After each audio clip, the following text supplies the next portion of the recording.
na pointi hapo kwamba ruzuku inafanywa kwa Walawi kuwa wasaidizi wa makuhani katika hekalu. Hiyo ilikuwa ni ruzuku. Mungu kaamua kuchukua watu wengine. Yaani kipindi kile haikuwa lazima kwa sababu ya makosa ya watu. Mungu kaona kwamba sasa hapa nichukue zazi kingine kifanye nini?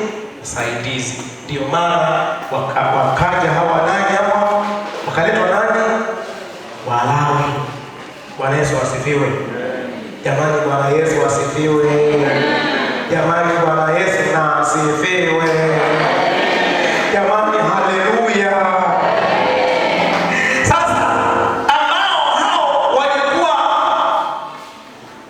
wa kwanza wa familia ya wanazao walichukuliwa kwenye familia. Kwa mfano, mzaliwa yeyote wa kwanza katika familia ndio aliyechukuliwa kupelekwa kwa nani?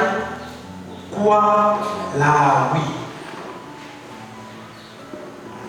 Umeelewa? Mtoto wa kwanza, kwa sababu Mungu alisema mzaliwa wa kwanza ni wa kwangu. Kwa ndio waliochukuliwa wakaingizwa wale wasaidizi kwa nani? Wa makuhani. Sasa nimalizie na pointi hii. Tunapochezea nafasi, Mungu anawapa wengine. Sema pamoja. Tunapochezea nafasi, Mungu anawapa wengine. Tuseme wote.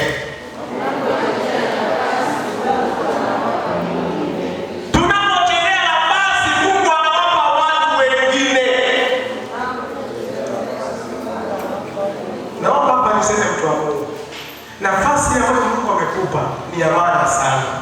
Ukichezea